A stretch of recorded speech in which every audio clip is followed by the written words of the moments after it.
സൂക്ഷയ്ക്ക് ശേഷം സൂക്ഷയ്ക്കായി ഇവിടെ എത്തിച്ചേരുവാൻ ദൈവം നമ്മെ സഹായിച്ചല്ലോ. അത്യാവശ്യമായി ഇവിടെ എത്തേണ്ടവർ എത്തിച്ചേർന്നു എന്ന് വിശ്വസിക്കട്ടെ. സൂക്ഷ പ്രാർത്ഥിച്ച് തുടങ്ങാം. ഈ സൂക്ഷയ്ക്കായി കടന്നു വന്നിരിക്കുന്ന എല്ലാ കർത്താവിന്റെ വിലപ്പെട്ട ഭൃത്യന്മാരെ, സഹോദരങ്ങളെ, കുടുംബാംഗങ്ങളെ സ്തോത്രത്തോടെ ഓർക്കുന്നു. ഈ സമിതിയിലെ സൂക്ഷകൾക്ക് പ്രിയ അപ്പച്ചൻ എം ബി വർഗീസ് അവരുകൾ നേതൃത്വം കൊടുക്കുന്നതാണ്. സഹസൂക്ഷര കൃത്യദാസന്മാർ അതോട് ചേർന്ന് സഹകരിക്കും. കർത്താവിന്റെ ദാസൻ തുടർന്ന്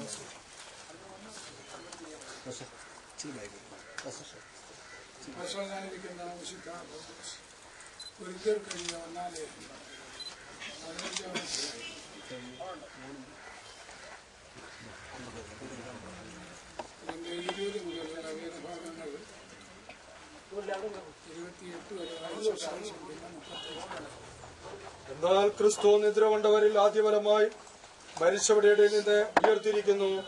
മനുഷ്യൻ മൂലം മരണമുണ്ടാകിയാൽ മരിച്ചവരുടെ പുനരുത്ഥാനവും മനുഷ്യൻ മൂലമുണ്ടായി.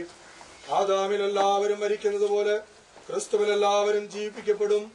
ഓരോരുത്തരും താൻ താന്റെ നിരയിലത്രേ. ആദ്യഫലം ക്രിസ്തു, പിന്നെ ക്രിസ്തുവിനുള്ളവർ അവന്റെ വരവിങ്കൽ, പിന്നെ അവസാനം. അന്നേ അവൻ എല്ലാ വാഴ്ചയ്ക്കും അധികാരത്തിനും ശക്തിക്കും നീക്കം വരുത്തിയിട്ട് രാജ്യം പിതാവായ ദൈവത്തെ ഏൽപ്പിക്കും. അവൻ സകല ശത്രുക്കളെയും കാൽ കീഴാക്കുവോളം വാഴേണ്ടതാകുന്നു. ഒടുക്കത്തെ ശത്രുവായിട്ട് മരണം നീങ്ങിപ്പോകും. സകലത്തെയും അവന്റെ കാൽ കീഴാക്കിയിരിക്കുന്നു എന്നുണ്ടല്ലോ. സകലവും അവന് കീഴ്പ്പെട്ടിരിക്കുന്നു എന്ന് പറഞ്ഞാൽ സകലത്തെയും കീഴാക്കി കൊടുത്തവൻ ഒഴികെയത്രേ എന്ന് സ്പഷ്ടം. എന്നാൽ അവന് സകലവും കീഴ്പ്പെട്ടു വന്ന ശേഷം ദൈവം സകലത്തിലും സകലവുമാകേണ്ടതിന് പുത്രൻ താനും സകലവും തനിക്ക് കീഴാക്കി കൊടുത്തവനെ കീഴ്പ്പെട്ടിരിക്കും. പക്ഷേ ഒരുവൻ മരിച്ചവൻ എങ്ങനെ ഉയർത്തുന്നു എന്നും ഏത് വിധം ശരീരത്തോട് വരുന്നു എന്നും ചോദിക്കും. മൂടാ, നീ വിതയ്ക്കുന്നത് ചത്തില്ല എങ്കിൽ ജീവിക്കുന്നില്ല. നീ വിതയ്ക്കുന്നത് ഉണ്ടാകുവാനുള്ള ശരീരമല്ല, ഗോതമ്പിന്റെയോ മറ്റു വല്ലതിന്റെയോ വെറും മണിയത്രേ വിതയ്ക്കുന്നത്. ദൈവമോ തന്റെ ഇഷ്ടം പോലെ അതതിന് ഒരു ശരീരവും ഓരോ വിത്തിന് അതതിന്റെ ശരീരവും കൊടുക്കുന്നു. സകല മാംസം ഒരുപോലെയുള്ള മാംസമല്ല. മനുഷ്യരുടെ മാംസം വേറെ, കന്നുകാലികളുടെ മാംസം വേറെ, പക്ഷികളുടെ മാംസം വേറെ, മത്സ്യങ്ങളുടെ മാംസവും വേറെ. സ്വർഗീയ ശരീരങ്ങളും ഭൗമശരീരങ്ങളുമുണ്ട്. സ്വർഗീയ ശരീരങ്ങളുടെ തേജസ് വേറെ, ഭൗമശരീരങ്ങളുടെ തേജസ് വേറെ. സൂര്യന്റെ തേജസ് വേറെ, ചന്ദ്രന്റെ തേജസ് വേറെ, നക്ഷത്രങ്ങളുടെ തേജസ് വേറെ. നക്ഷത്രവും തമ്മിൽ തേജസ് കൊണ്ട് ഭേദമുണ്ടല്ലോ. മരിച്ചവരുടെ പുനരുത്ഥാനവും ഔവണ്ണം തന്നെ. ദ്രവത്വത്തിൽ വിതയ്ക്കപ്പെടുന്നു, അദ്രവത്വത്തിൽ ഉയർക്കുന്നു. അപമാനത്തിൽ വിതയ്ക്കപ്പെടുന്നു, തേജസ്സിൽ ഉയർക്കുന്നു. ബലഹീനതയിൽ വിതയ്ക്കപ്പെടുന്നു, ശക്തിയിൽ ഉയർക്കുന്നു. പ്രാകൃത ശരീരം വിതയ്ക്കപ്പെടുന്നു, ആത്മീയശരീരം ഉയർക്കുന്നു. പ്രാകൃത ശരീരം ഉണ്ടെങ്കിൽ ആത്മശരീരമുണ്ട്. ഒന്നാം മനുഷ്യനായ ആദാം ജീവനുള്ള ദേഹിയായി തീർന്നു എന്ന് എഴുതിയിരിക്കുന്നുവല്ലോ. ഒടുക്കത്തെ ആദാം ജീവിപ്പിക്കുന്ന ആത്മാവായി. എന്നാൽ ആത്മീകമല്ല, പ്രാകൃതമത്രേ ഒന്നാമത്തേത്. ആത്മീകം പിന്നത്തേതിൽ വരുന്നു. ഒന്നാം മനുഷ്യൻ ഭൂമിയിൽ നിന്ന് മണ്ണുകൊണ്ടുള്ളവൻ, രണ്ടാം മനുഷ്യൻ സ്വർഗത്തിൽ നിന്നുള്ളവൻ. മണ്ണുകൊണ്ടുള്ളവനെ പോലെ മണ്ണുകൊണ്ടുള്ളവരും സ്വർഗീയനെ പോലെ സ്വർഗീയന്മാരുമാകുന്നു. നാം മണ്ണുകൊണ്ടുള്ളവന്റെ പ്രതിമ ധരിച്ചതുപോലെ സ്വർഗീയന്റെ പ്രതിമയും ധരിക്കും. സഹോദരന്മാരെ, മാംസരക്തങ്ങൾക്ക് ദൈവരാജ്യത്തെ അവകാശമാക്കുവാൻ കഴിയുകയില്ല, ദ്രവത്തെ അവകാശമാക്കുകയില്ല എന്ന് ഞാൻ പറയുന്നു. ഞാനൊരു മർമ്മം നിങ്ങളോട് പറയാം. നാം എല്ലാവരും നിദ്ര കൊള്ളുകയില്ല. എന്നാൽ അന്ത്യകാഹളനാദത്തെങ്കിൽ പെട്ടെന്ന് കണ്ണിമയ്ക്കുന്ന ഇടയിൽ നാം എല്ലാവരും രൂപാന്തരപ്പെടും. കാഹളം ധ്വനിക്കും, മരിച്ചവർ അക്ഷരായി ഉയർക്കുകയും നാം രൂപാന്തരപ്പെടുകയും ചെയ്യും. ഈ ദ്രവത്വമുള്ളത് ദ്രവത്വത്തെയും ഈ മർത്യമായത് അമർത്യത്തെയും ധരിക്കണം. ഈ ദ്രവത്വമുള്ളത് ദ്രവത്വത്തെയും ഈ മർത്യമായത് അമർത്യത്തെയും ധരിക്കുമ്പോൾ മരണം നീങ്ങി ജയം വന്നിരിക്കുന്നു എന്നെഴുതിയ വചനം നിവൃത്തിയാകും. ഹേ മരണമേ, നിന്റെ ജയം എവിടെ? ഹേ മരണമേ, നിന്റെ വിഷമുള്ളവിടെ? മരണത്തിന്റെ വിഷമുള്ള പാപം, പാപത്തിന്റെ ശക്തിയോ ന്യായ പ്രമാണം. നമ്മുടെ കർത്താവായ യേശുക്രിസ്തു മുഖാന്തരം നമുക്ക് ദൈവം നൽകുന്ന ദൈവത്തിന് സ്തോത്രം. ആകയാൽ എന്റെ പ്രിയ സഹോദരന്മാരെ, നിങ്ങൾ ഉറപ്പുള്ളവരും കുലുങ്ങാത്തവരും നിങ്ങളുടെ പ്രയത്നം കർത്താവിൽ വൃദ്ധമല്ല എന്നറിഞ്ഞിരിക്കയാൽ കർത്താവിന്റെ വേലയിൽ എപ്പോഴും വർദ്ധിച്ചു വരുന്നവരും ആകുകയും. 2 കൊരിന്ത്യർ 5-ാം അധ്യായത്തിന്റെ 1 മുതൽ 10 വരെ. കൂടാരമായി ഞങ്ങൾ ഭൗമഭവനം അഴിഞ്ഞുപോയാൽ കൈപ്പണിയല്ലാത്ത നിത്യഭവനമായ ദൈവത്തിന്റെ ദാനമായ കെട്ടിടം ഞങ്ങൾക്ക് സ്വർഗത്തിലുണ്ടെന്ന് അറിയുന്നു. ഈ കൂടാരത്തിൽ ഞെറങ്ങിക്കൊണ്ട് ഞങ്ങൾ നഗ്നരായിട്ടല്ല, ഉടുപ്പുള്ളവരായിരിക്കുന്നുവെങ്കിൽ സ്വദ്യമായ ഞങ്ങളുടെ പാർപ്പിടം അതിന് മീതെ ധരിക്കുവാൻ വാഞ്ചിക്കുന്നു. ഉരുവാനെല്ലാം മർത്യമാതി ജീവനാൽ നീങ്ങിപ്പോകേണ്ടതിന് ഇതെ ഉടുക്കുവാൻ ഇച്ഛിക്കിയാൽ ഞങ്ങൾ ഈ കൂടാരത്തിൽ ഇരിക്കുന്നിടത്തോളം ഭാരപ്പെട്ട് ഞരങ്ങുന്നു. അതിനായി ഞങ്ങളെ ഒരുക്കിയത് ആത്മാവിനെ അച്ചാരമായി തന്നിരിക്കുന്ന ദൈവം തന്നെ.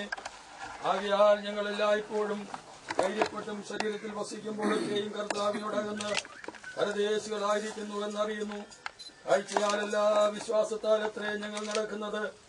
ഇങ്ങനെ ഞങ്ങൾ ധൈര്യപ്പെട്ട് ശരീരം വിട്ട് കർത്താവിനോടുകൂടെ വസിക്കുവാൻ അധികം ഇഷ്ടപ്പെടുന്നു. അതുകൊണ്ട് ശരീരത്തിൽ വസിച്ചാലും ശരീരം വിട്ടാലും ഞങ്ങൾ അവനെ പ്രസാദിപ്പിക്കുന്നവരാകുവാൻ അഭിമാനിക്കുന്നു.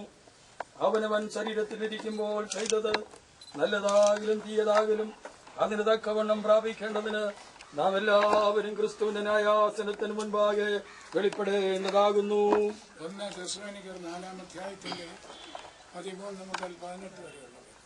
സഹോദരന്മാരെ, നിങ്ങൾ പ്രത്യാശയില്ലാത്ത മറ്റുള്ളവരെ പോലെ ദുഃഖിക്കാതിരിക്കേണ്ടതിന് നിദ്ര കൊള്ളുന്നവരെ കുറിച്ച് അറിവില്ലാതിരിക്കരുത് എന്ന് ഞങ്ങൾ ആഗ്രഹിക്കുന്നു. യേശു മരിക്കുകയും എഴുന്നേൽക്കുകയും ചെയ്തു എന്ന് നാം വിശ്വസിക്കുന്നുവെങ്കിൽ അങ്ങനെ തന്നെ ദൈവം നിദ്ര കൊണ്ടവരെയും യേശു മുഖാന്തരവരോടുകൂടെ വരുത്തും. കർത്താവിന്റെ പ്രത്യക്ഷത വരെ ജീവനോടെ ശേഷിക്കുന്നവരായ നാം നിദ്ര കൊണ്ടവർക്ക് മുൻപാകെയില്ല എന്ന് ഞങ്ങൾ കർത്താവിന്റെ വചനത്താൽ നിങ്ങളോട് പറയുന്നു. കർത്താവ് താൻ ഗംഭീരനാദത്തോടും പ്രധാന ദൂതന്റെ ശബ്ദത്തോടും ദൈവത്തിന്റെ കാഹളത്തോടും കൂടെ സ്വർഗത്തിൽ നിന്ന് ഇറങ്ങി വരികയും ക്രിസ്തുവിൽ മരിച്ചവർ മുൻപേ ഉയർത്തെഴുന്നേൽക്കുകയും ചെയ്യും. പിന്നെ ജീവനോടെ ശേഷിക്കുന്ന നാം അവരോട് ഒരുമിച്ച് ആകാശത്തിൽ കർത്താവിനെ എതിരേൽപ്പാൻ മേഘങ്ങളിൽ എടുക്കപ്പെടും. ഇങ്ങനെ നാം എപ്പോഴും കർത്താവിനോടുകൂടി ഇരിക്കും. ഈ വചനങ്ങളെ കൊണ്ട് അന്യോന്യം ആശ്വസിപ്പിച്ചുകൊള്ളീൻ. വെളിപ്പാട് പുസ്തകം 21-ാം അധ്യായത്തിന്റെ 1 മുതൽ ചില ഭാഗങ്ങൾ. ഞാൻ പുതിയ ആകാശവും പുതിയ ഭൂമിയും കണ്ടു. ഒന്നാമത്തെ ആകാശവും ഒന്നാമത്തെ ഭൂമി ഒഴിഞ്ഞുപോയി. സമുദ്രം ഇനിയില്ല. പുതിയ യെരൂശലേം എന്ന വിശുദ്ധ നഗരം ഭർത്താവിനായി അലങ്കരിച്ചിട്ടുള്ള മണവാട്ടിയെ പോലെ ഒരുങ്ങി സ്വർഗത്തിൽ നിന്ന് ദൈവസന്നിധി തന്നെ ഇറങ്ങുന്നത് ഞാൻ കണ്ടു. സിംഹാസനത്തിൽ നിന്നൊരു മഹാശബ്ദം പറയുന്നതാ ഞാൻ കേട്ടത്. ഇതാ മനുഷ്യരോടുകൂടെ ദൈവത്തിന്റെ കൂടാരം. അവൻ അവരോടുകൂടെ വസിക്കും. അവർ അവന്റെ ജനമായിരിക്കും. ദൈവം താൻ അവരുടെ ദൈവമായി അവരോടുകൂടെ ഇരിക്കും. അവൻ അവരുടെ കണ്ണിൽ നിന്ന് കണ്ണുനീരെല്ലാം തുടച്ചു കളയും. ഇനി മരണം ഉണ്ടാകില്ല. ദുഃഖവും പ്രവിളിയും കഷ്ടതയും ഇനി ഉണ്ടാകില്ല. ഒന്നാമത്തേത് കഴിഞ്ഞുപോയി. സിംഹാസനത്തിലിരിക്കുന്നവൻ ഇതാ ഞാൻ സകലതും പുതുതാക്കുന്നുവെന്ന് അരുളി ചെയ്തു. എഴുതുക, ഈ വചന വിശ്വാസയോഗ്യവും സത്യവുമാകുന്നുവെന്ന് അവൻ കൽപ്പിച്ചു. യേശയ്യാപ്രവചനം 26-ാം അധ്യായത്തിൽ നിന്ന് ഞാൻ വായിക്കുന്നു. നിന്റെ മൃഗന്മാർ ജീവിക്കും, എന്റെ ശവങ്ങൾ എഴുന്നേൽക്കും. പൊടിയിൽ കിടക്കുന്നവരെ ഉണർന്ന് ഘോഷിപ്പീൻ. നിന്റെ മഞ്ഞ് പ്രഭാതത്തിലെ മഞ്ഞ് പോലെ ഇരിക്കുന്നു. ഭൂമി പ്രേതന്മാരെ പ്രസവിക്കുമല്ലോ. എന്റെ ശവങ്ങൾ എഴുന്നേൽക്കും. യേശയ്യാപ്രവചനത്തിൽ പ്രവാചകർക്കൂടെ ദൈവത്തിന്റെ പരിശുദ്ധാത്മാവ് പറയുകയാണ്. എന്റെ ശവങ്ങൾ എന്ന് പറയണമെങ്കിൽ ദൈവവുമായിട്ടൊരു ബന്ധം വേണം. എപ്പോഴാണ് ആ ബന്ധം പ്രാപിക്കുന്നത്? അവനെ കൈക്കൊണ്ട് അവന്റെ നാമത്തിൽ വിശ്വസിക്കുന്ന ഏവർക്കും ദൈവമക്കളാകുവാൻ അവൻ അധികാരം കൊടുത്തു. അവിടാണ് ദൈവ മകനാകുന്നത്. അപ്പോൾ സ്വർഗം തുറന്ന് ജീവപുസ്തകത്തിൽ പേരെഴുതും. ഇന്ന മാസം ഇത്രാം തീയതി ഇന്നാര് പാപത്തെ ഉപേക്ഷിച്ച് ദൈവവൈതലായി തീർന്നിരിക്കുന്നു. അപ്പോൾ ദൈവത്തിന്റെ പ്രവൃത്തി അവന്റെ പുത്രനായ യേശുവിൻ രക്തം സകലപാപവും പോക്കി അവനെ അങ്ങനെ അവന് ദൈവവൈതലായിത്തീരും. ദൈവവുമായിട്ടുള്ള അഭേദ്യ ബന്ധമാണ്. ആ ആളെ വിശ്വാസത്തിൽ നിലനിന്ന് അവസാനത്തോളം നിന്ന് കർത്താവിൽ നിദ്ര പ്രാപിക്കുമ്പോൾ സ്വർഗത്തിൽ നിന്നൊരു ശീല് അതിന്റെ മേൽ വീണിരിക്കും. ഇതെന്റേതാണ്. എന്റെ സാത്താനുള്ളതോ നരകത്തിനുള്ളതോ മറ്റൊന്നിനും ഉള്ളതല്ല. എന്നെ ആത്മാർത്ഥമായി സ്നേഹിച്ച ദൈവത്തിന്റെ ദാസനെ വിശ്രമത്തിലേക്ക് ഞാൻ പ്രവേശിപ്പിച്ചു. എന്നാൽ എന്റെ അവകാശത്തിൽപ്പെട്ടതാണ്. എന്റെ ശവങ്ങൾ പ്രിയപ്പെട്ട കർത്താവിന്റെ ദാസിയോടും പ്രിയ മക്കളോടും കൊച്ചുമക്കളോടും എനിക്ക് പറയുവാനുള്ളത്, നമ്മുടെ റോയിയപ്പച്ചൻ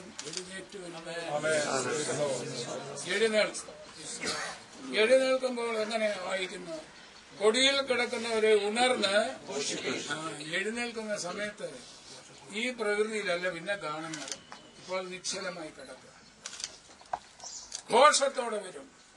എന്താ ഘോഷിക്കുന്നത്? ഹേ മരണമേ നിന്റെ ഹേ മരണമേ നിന്റെ 1000 വിശുദ്ധന്മാർ ഈ ജയത്തിന്റെ പല്ലവി ആരംഭിച്ചുകൊണ്ട് സ്വർഗത്തിലേക്ക് പ്രവേശിക്കുന്ന ഒരു മഹൽ ദിനം. അതുകൊണ്ട് ഇത് ദൈവത്തിന്റെ വകയായി തീർന്നതാണ്. അത് തന്നെയല്ല, ഘോഷത്തോട് ഇനി വീണ്ടും എഴുന്നേറ്റ് വരും. എഴുന്നേറ്റ് വരുമ്പോൾ ശരീരത്തിന്റെ പ്രകൃതി എങ്ങനെയിരിക്കും? പ്രഭാതത്തിലെ മഞ്ഞ് പോലെ. പൊടി പടലങ്ങളൊന്നും പറ്റാം.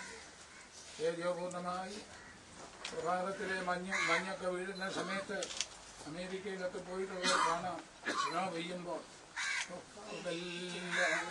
കപ്പട്ട് വിരിച്ചതുപോലെ തേജസ്സിന്മേൽ തേജസ് പ്രാപിച്ച് അതേ പ്രതിമയായി രൂപാന്തരപ്പെടുന്ന ഒരു സമയമാണ്. അപ്പോൾ 3 കാര്യം നിങ്ങൾ ശ്രദ്ധിക്കുക. നമ്മെ വിട്ട് നിത്യവിശ്രമത്തിലേക്ക് പ്രവേശിച്ച കർത്താവിന്റെ ദാസൻ എഴുന്നേറ്റ് വരും. ഇതിന്മേൽ സ്വർഗീയ സീനുണ്ട്. എഴുന്നേറ്റ് വരുമ്പോൾ ഘോഷത്തോടെ വരും. എഴുന്നേറ്റ് വരുമ്പോൾ ഈ മരണമേ നിന്റെ ഘോഷത്തോടെ എഴുന്നേറ്റ് വരും. വരുമ്പോൾ തേജോപൂർണനായി വരും. ഒന്നാം മനുഷ്യനു നാം എന്നേക്കുമായി മരിച്ചു. ഒരു സൈമൻ സാറിന്റെ ഒരു പാട്ടിലുണ്ട്. ഇത് അല്പം കഴിയുമ്പോൾ ദ്രവിച്ച് പോകാനുള്ളതാണ്. ജീർണമനാശജഡം ഭൗതിക കല്ലറയിൽ സംസ്കാരം ചെയ്തു നമ്മൾ ധൂളിയായി തീർന്നിടുകിൽ ഉയർപ്പൻ കഞ്ചകത്തെ നമ്മൾ ധരിക്കും അന്ത്യനാളിൽ. ഒരു ഉയർത്തെഴുന്നേറ്റ പുത്തൻ ശരീരത്തോട് ഉയർപ്പൻ കഞ്ചകത്തെ പുത്തൻ ശരീരത്തെ ഉയർത്തെഴുന്നേൽപ്പിന്റെ പുതിയ ശരീരത്തോടുകൂടി വരും. ആ പ്രത്യാശയോടുകൂടെ ഈ കർത്തൃദാസന്റെ മൃതശരീരം യഥാവധി നമുക്കൂടെ സംസ്കരിക്കാം. ഒടുവിൽ വന്നവരാരെങ്കിലും കാണാനുണ്ടെങ്കിൽ അവർക്കുള്ള അവസരം കൊടുക്കുക. അത് കഴിഞ്ഞ ശേഷം ഈ പെട്ടിയുടെ ഇടയ്ക്കുള്ള തട്ട് താത്ത ശേഷം മേലോടി വെക്കണം. അതിനു മുൻപ് പ്രിയ ബെഞ്ചമിൻ, പ്രിയ മകൻ മുഹമ്മദ് ഈ താത്തയ്ക്ക് മേലോടി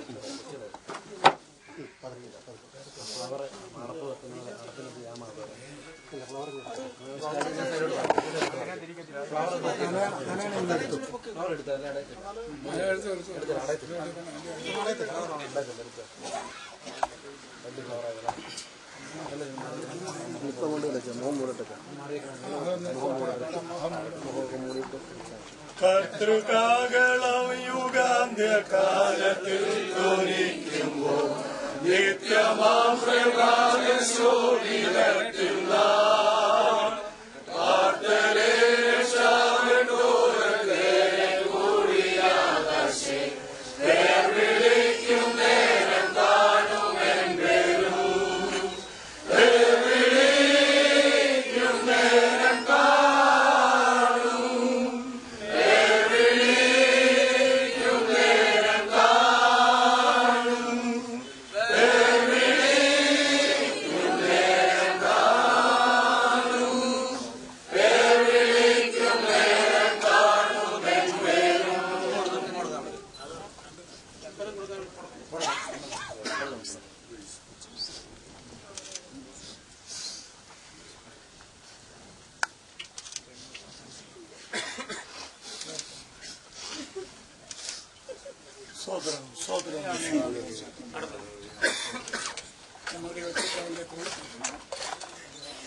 ക്രിസ്തനിൽ നിദ്ര കൊണ്ടോരി ശോഭിത പ്രഭാതത്തിൽ ക്രിസ്തൻ ശോഭ ധാരിപ്പാനുയർത്തുക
പേർവിളി ഇന്നേരം കാണും പേർവിളിക്കുന്നേരം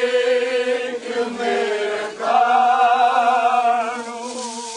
പേർവിളിക്കുന്നേരം കാണും പേർവിളിക്കുന്നേരം കാണും എന്നേരും മനസ്സരിയുള്ള പിതാവും സർവാശ്വാസവും നൽകുന്ന മഹാദൈവമേ സ്വർഗസ്ഥപിതാവേ, അവിടുത്തെ വലിയ നാമത്തെ ഞങ്ങൾ നന്ദിയോടെ മർക്കനെ പൊടിയിലേക്ക് മടങ്ങി ചേരുമാറാക്കുന്ന മനുഷ്യപുത്രന്മാരെ തിരികെ വലിയ സുദിനമുള്ളതുകൊണ്ട് ഞങ്ങൾ വാഴ്ത്തി സ്തുതിക്കുന്നു. 86 വർഷക്കാലം ഭൂമിയിൽ ജീവിക്കുവാൻ കർത്താവെ അങ്ങേ ദാസനെ കൃപ ചെയ്തു. വിശ്വസ്തയോടെ ദൈവത്തെ സേവിച്ചു. വിശ്വസനായി കുടുംബത്തെ ഭരിച്ചു. കുഞ്ഞുങ്ങൾക്ക് നല്ലൊരു പിതാവ്, എന്റെ ദാസിക്ക് ഉത്തമനായ ഒരു ഭർത്താവ്, എല്ലാവിധത്തിലും ചുറ്റുപാടുള്ളവർക്ക് നല്ല അയൽവാസി. ആ നിലയിൽ അനുഗ്രഹിക്കപ്പെട്ട നിലയിൽ എന്റെ ജീവിതം സാക്ഷ്യം നിലനിർത്തുവാൻ കൃപ ചെയ്തുകൊണ്ട് ഞങ്ങൾ വാഴ്ത്തി. കഴിഞ്ഞ ദിവസം ദൈവത്തിന്റെ സമയമായപ്പോൾ നിത്യവിശ്രമത്തിലേക്ക് വിളിച്ച് ചേർത്തു.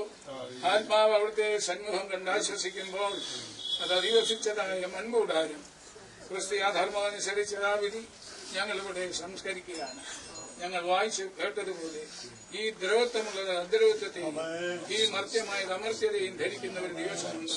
മണ്ണുകൊണ്ടുള്ളവന്റെ പ്രതിമ ധരിച്ചതുപോലെ സ്വർഗന്റെ പ്രതിമ ധരിക്കുന്ന ഒരു ദിവസമുള്ളതിനായി സ്തോത്രം. ഈ താഴ്ചയുള്ള ശരീരം തന്റെ മഹത്വമുള്ള ശരീരത്തോട് അനുരൂപമായി രൂപാന്തരപ്പെടുന്ന ദിവസമുള്ളതിനായി സ്തോത്രം. കർത്താവ് താൻ ഗംഭീരനാഥത്തോടും പ്രധാന ദൂതന്റെ ശബ്ദത്തോടും കടന്നു വരുമ്പോൾ ക്രിസ്തുവിൽ മരിച്ചവർ മുൻപ് ഉയർത്തെഴുന്നേൽക്കുന്ന ദിവസത്തിൽ എന്റെ ദാസനും ഉയർത്തെഴുന്നേറ്റ് വരും എന്നുള്ള പ്രത്യാശയോടുകൂടി ഞങ്ങൾ ഇതാ സംസ്കരിക്കുന്നു. ഉയർത്തെഴുന്നേൽപ്പിന്റെ പ്രഭാതം വരെ ഇത് വിടിയിരിക്കട്ടെ. നീയോ പോയിക്കൊള്ളുക കർത്താവിന്റെ ദാസനെ, നീ വിശ്രമിച്ച് കാലാവസാനത്തിങ്കൽ നിന്റെ ഓഹരി പ്രാപിപ്പാൻ നീ വീണ്ടും എഴുന്നേറ്റ് വരും. നീ ഭൂഴിയാകുന്നു, ഭൂഴിയിൽ നിന്നെ എടുത്തിരിക്കയാൽ വീണ്ടും ഭൂഴിയിലേക്ക് ഇതാ മടങ്ങും. കർത്താവ് തന്റെ പ്രധാന ദൈവദൂത ശബ്ദത്തോടു കർത്താവ് തൻ ഗംഭീരനാദത്തോടു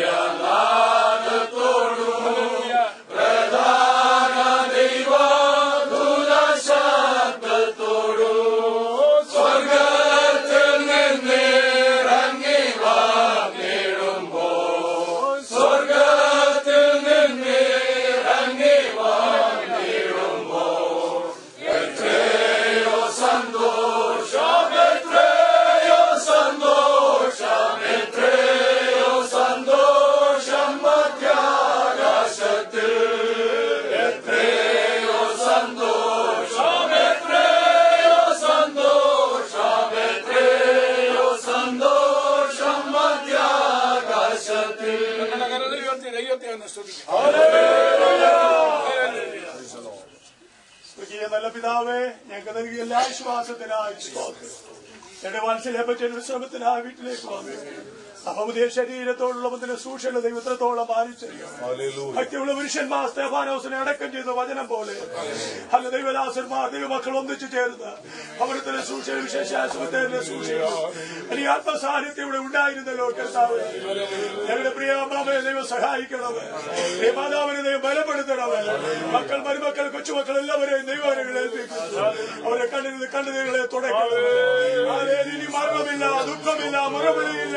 ആ കാഹളനാദം കേൾക്കാനോ വിശുദ്ധന്മാർ കല്ലറയിൽ നിന്ന് ഉയർത്തെഴുന്നേൽക്കുമ്പോൾ കർത്താവ് തൻ ഗംഭീരനാദത്തോടും പ്രധാന ശബ്ദത്തോടും ദൈവത്തിന്റെ കാഹളത്തോട് സ്വർഗത്തിൽ ഇറങ്ങി വരുമ്പോൾ ക്രിസ്തുവിൽ മരിച്ചവന് മുമ്പേ ഉയർത്തെഴുന്നേൽക്കുമ്പോൾ ഞങ്ങളുടെ പ്രിയ റോയപ്പച്ചനും പ്രത്യാശയോട് ഞങ്ങളായിരിക്കും. കർത്താവ് ഇത്തരത്തോളം ഞങ്ങളെ സഹായിച്ചനായി ഞങ്ങൾക്ക് തരുന്ന ഭൂവാസത്തിൽ ഭയത്തോടെ ഞങ്ങളുടെ പ്രവാസകാലം കഴിക്കുവാൻ ഞങ്ങളുടെ പ്രിയ പിതാവിൽ നിന്നും ക്രിസ്തുവിൽ നിദ്ര കൊണ്ട് ഞങ്ങളുടെ വിശുദ്ധന്മാർ ലഭിച്ച നല്ല മാതൃകളെ പിൻപറ്റിക്കൊണ്ട് കർത്താവിന്റെ വേലിൽ വർദ്ധിച്ചിരുവാൻ കർത്താവിന്റെ സഹായിക്കണമേ. സൂക്ഷിക്കാൻ ഞങ്ങളുടെ ബലപ്പെട്ട വൃദ്ധനെ പ്രത്യേകം പകൽ ബലപ്പെടുത്തിയതിനായി സ്തോത്രം. ഇത്രത്തോളം ദൈവം ഞങ്ങളെ സഹായിച്ചല്ലോ. സകല മഹത്വം അങ്ങേക്ക്. അവൻ കർത്താവേ വരേണമേ എന്നുള്ള പ്രാർത്ഥനയോടെ ഞങ്ങൾ സമർപ്പിക്കുന്നു. യേശു ക്രിസ്തുവിൻ നാമത്തിൽ അപേക്ഷിക്കുന്നു. പിതാവേ കേൾക്കണമേ. നമ്മുടെ കർത്താവും രക്ഷിതാവുമായ യേശുക്രിസ്തുവിന്റെ കൃപയും പിതാവായ ദൈവത്തിന്റെ സ്നേഹവും ആശ്വസിപ്പിച്ച് വഴി നടത്തുന്ന പരിശുദ്ധാത്മാവിന്റെ നിരന്തരമായ കൂട്ടായ്മയും കാവലും പ്രാർത്ഥിച്ച എല്ലാ വിഷയങ്ങളോടും വിശേഷിച്ച കർത്താവിൽ നിര പ്രാപിച്ച തന്റെ ദാസന്റെ സഹധർമ്മിണിയോട് മകനോടും മക്കളോടും കൊച്ചുമക്കളോടും സഹോദരിമാരോടും കർത്താവിൽ ദുഃഖാർത്ഥരായിരിക്കുന്ന ഏവരോടും എപ്പോഴും ഉണ്ടായിരിക്കുമാറാണ്. നമ്മുടെ കർത്താവായ യേശുക്രിസ്തു മുഖാന്തരം നമുക്ക് ജയം തരുന്ന ദൈവത്തിന് സ്തോത്രം. വളരെ ആത്മനിറവിൽ ഈ സൂക്ഷകൾ ചെയ്ത കർത്താവിന്റെ വിലപ്പെട്ട വൃദ്ധൻ പാസ്റ്റർ എം. വർഗീസ് അപ്പച്ചനോടും സഹ സൂക്ഷകരോടും ഇവിടെ വന്ന് സൂക്ഷയിൽ പങ്കുചേരുന്ന എല്ലാവരോടും പ്രത്യേക സഭയുടെയും കുടുംബത്തിന്റെയും പേരുള്ള നന്ദി അറിയിക്കുന്നു. നമുക്ക് ഇവിടെ അടുത്ത് തന്നെ സ്നാക്സ് ക്രമീകരണങ്ങളുണ്ട്. അപ്പോൾ തന്നെ കുടുംബാംഗങ്ങൾ എല്ലാവരും അവര് പ്രിയപ്പെട്ടവരോട് കൂടെ പറയുന്നു.